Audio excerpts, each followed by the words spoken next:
తెలంగాణ రాజకీయాల్లో కాంగ్రెస్ పార్టీ మరో కీలక అడుగు వేసింది. ఎన్నో రోజులుగా ఎదురు చూస్తున్న నామినేటెడ్ పోస్టుల భర్తీ ప్రక్రియను వేగవంతం చేస్తూ రాష్ట్రంలోని 17 కార్పొరేషన్లకు కొత్త చైర్మన్లను, 11 మంది వైస్ చైర్మన్లను నియమించింది. ఈ నిర్ణయంతో కాంగ్రెస్ శ్రేణుల్లో కొత్త ఉత్సాహం కనిపిస్తుంది. అసెంబ్లీ ఎన్నికల సమయంలో పార్టీ విజయానికి కష్టపడ్డ కార్యకర్తలు, నేతలకు ఇప్పుడు గుర్తింపు దక్కుతుందన్న భావన పార్టీ వర్గాల్లో వ్యక్తమవుతుంది.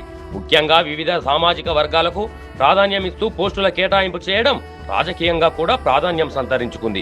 ఇప్పటికే కొన్ని దఫాలుగా నామినేటెడ్ పోస్టులను భర్తీ చేసిన కాంగ్రెస్ ప్రభుత్వం ఇప్పుడు మరిన్ని కీలక కార్పొరేషన్లకు కొత్త నాయకత్వాన్ని ప్రకటించడం ద్వారా స్పష్టమైన రాజకీయ సంకేతాలు పంపింది. రాబోయే స్థానిక సంస్థల ఎన్నికలు, రాజకీయ సమీకరణాలను దృష్టిలో పెట్టుకొని కాంగ్రెస్ ఈ నిర్ణయం తీసుకుందనే చర్చ కూడా జరుగుతుంది. ఇక ఈ నియామకాలతో పార్టీ అంతర్గత అసంతృప్తి కొంతవరకు తగ్గే అవకాశం కనిపిస్తుంది. టీపీసీసీ చీఫ్ మహేష్ కుమార్ గౌడ్ అధికారికంగా ఈ నియామకాల జాబితాను ప్రకటించారు. మొత్తం 17 కార్పొరేషన్లకు చైర్మన్లు, 11 కార్పొరేషన్లకు వైస్ చైర్మన్లను ఎంపిక చేసినట్లు వెల్లడించారు. పార్టీ కోసం పనిచేసిన నాయకులకు ప్రాధాన్యం ఇస్తూనే సామాజిక సమతౌల్యాన్ని కూడా దృష్టిలో పెట్టుకున్నట్లు తెలుస్తుంది. కాంగ్రెస్ అధికారంలోకి వచ్చిన తర్వాత కార్యకర్తల నుంచి ప్రధానంగా వినిపించిన డిమాండ్ నామినేటెడ్ పోస్టుల భర్తీ. ఇప్పుడు ఆ ప్రక్రియ వేగంగా కొనసాగుతుండటంతో పార్టీ క్యాడర్లో కొత్త ఉత్సాహం కనిపిస్తుంది. ముఖ్యంగా జిల్లా స్థాయిలో పార్టీ బలోపేతానికి ఈ నియామకాలు ఉపయోగపడతాయని కాంగ్రెస్ భావిస్తుంది. గతంలో పదవుల కోసం ఎదురు చూసిన పలువురు నేతలకు ఇప్పుడు అవకాశం రావడంతో పార్టీ అంతర్గతంగా సంతృప్తి వాతావరణం నెలకొంటుంది.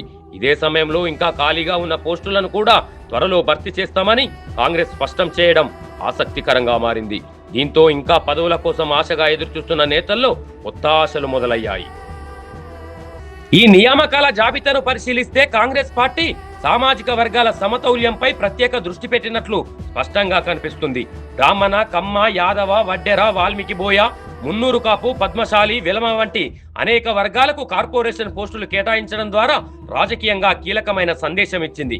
ముఖ్యంగా గ్రామీణ స్థాయిలో బలమైన ప్రభావం కలిగిన సామాజిక వర్గాలకు ప్రాధాన్యం ఇవ్వడం వెనుక భవిష్యత్తు రాజకీయ వ్యూహం కనిపిస్తుంది.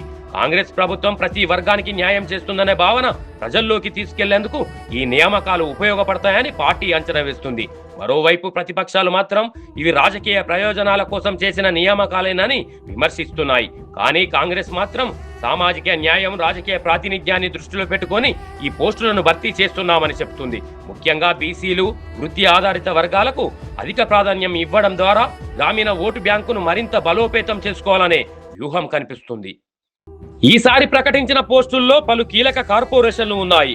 బ్రాహ్మణ సంక్షేమ పరిషత్ నుంచి గీత కార్మిక కార్పొరేషన్ వరకు వివిధ రంగాలకు చెందిన సంస్థలకు కొత్త చైర్మన్లను నియమించారు. తెలుగు అకాడమీకి ప్రొఫెసర్ వెంకటరమణను చైర్మన్ గా నియమించడం విద్యా వర్గాల్లో చర్చనీయాంశమైంది. అదే సమయంలో handloom corporation, washermen cooperative corporation, live stack development society వంటి సంస్థలకు కూడా కొత్త నాయకత్వాన్ని ఇవ్వడం ద్వారా ప్రభుత్వం ఆయా రంగాల అభివృద్ధిపై దృష్టి పెట్టినట్లు సంకేతాలు ఇచ్చింది. ఈ కార్పొరేషన్ల ద్వారా ప్రభుత్వ పథకాలు నేరుగా ప్రజలకు చేరే అవకాశం ఉండడంతో నియామకాలు రాజకీయంగానే కాక పరిపాలనా పరంగాను కీలకంగా మారాయి. ముఖ్యంగా గ్రామీణ, వృత్తి ఆధారిత వర్గాల అభివృద్ధిలో ఈ కార్పొరేషన్ల పాత్ర కీలకం కానుంది. దీంతో కొత్తగా నియమితులైన చైర్మన్లు తమ బాధ్యతలను ఎలా నిర్వహిస్తారన్న దానిపై కూడా ఆసక్తి పెరిగింది. ప్రస్తుతం ప్రకటించిన పోస్టులు మొదటి దశ మాత్రమేనని కాంగ్రెస్ పార్టీ స్పష్టం చేసింది. ఇంకా అనేక కార్పొరేషన్లు, బోర్డులు, కమిటీల్లో ఖాళీలు ఉన్నాయని, వాటిని కూడా త్వరలో భర్తీ చేస్తామని తెలిపింది. దీంతో ఇంకా పదవుల కోసం ఎదురు చూస్తున్న కాంగ్రెస్ నేతల్లో కొత్త ఆశలు మొదలయ్యాయి. ముఖ్యంగా ఎన్నికల సమయంలో పార్టీ కోసం కష్టపడ్డ నేతలు, జిల్లా స్థాయి కార్యకర్తలు ఇప్పుడు తమకు కూడా అవకాశం వస్తుందన్న ఆశతో ఉన్నారు. ఇదే సమయంలో పార్టీ అంతర్గత సమీకరణాలను కూడా కాంగ్రెస్ జాగ్రత్తగా బ్యాలెన్స్ చేయాల్సిన పరిస్థితి ఉంది. ఒకవైపు సీనియర్లు, మరోవైపు యువ నేతలు, ఇంకోవైపు సామాజిక వర్గాల సమతౌల్యం. ఈ 3 అంశాలను దృష్టిలో పెట్టుకొని కాంగ్రెస్ ముందుకు సాగుతుంది.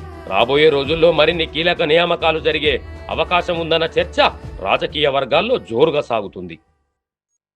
మొత్తానికి తెలంగాణలో నామినేటెడ్ పోస్టుల భర్తీ కాంగ్రెస్ పార్టీకి రాజకీయంగా కీలక అడుగుగా మారింది. పార్టీ కోసం పనిచేసిన నేతలకు గుర్తింపు ఇవ్వడమే కాకుండా సామాజిక సమతౌల్యాన్ని కాపాడే ప్రయత్నం కూడా స్పష్టంగా కనిపిస్తుంది. ముఖ్యంగా బీసీలు, వృత్తి ఆధారిత వర్గాలు, వివిధ సామాజిక సమూహాలకు ప్రాధాన్యం ఇవ్వడం ద్వారా కాంగ్రెస్ తన ఓటు బ్యాంకును మరింత బలోపేతం చేసుకునే ప్రయత్నం చేస్తుంది. మరోవైపు ఇంకా మిగిలిన పోస్టుల భర్తీపై కూడా ఆసక్తి పెరుగుతుంది. రాబోయే రోజుల్లో మరిన్ని నియామకాలు జరిగే అవకాశం ఉండడంతో తెలంగాణ కాంగ్రెస్ రాజకీయాల్లో కొత్త చైతన్యం కనిపిస్తుంది. ఇప్పుడు అందరి దృష్టి ఒకటే, ఈ కొత్త నాయకత్వం ప్రజల అంచనాలను ఎంతవరకు నెరవేర్చగలన్నది. అధికారులు మీ సమస్యలను పట్టించుకోవట్లేదా? నెలల తరబడి మిమ్మల్ని ఇబ్బంది పెడుతున్నారా? మీ సమస్యకు ఎవరు స్పందించడం లేదా? అయితే ఆలస్యం చేయకుండా వెంటనే క్యూన్యూస్ కు కాల్ చేయండి. సంప్రదించాల్సిన నెంబర్లు 8143001981. మీ తరపున మేం బాధ్యత తీసుకొని మీ సమస్యను అధికారుల దృష్టికి తీసుకెళ్తాం. పబ్లిక్ వాయిస్, సామాన్యుడి ప్రశ్నాస్త్రం, ప్రతి గురువారం ఉదయం 11 గంటలకు మీ క్యూన్యూస్ లో.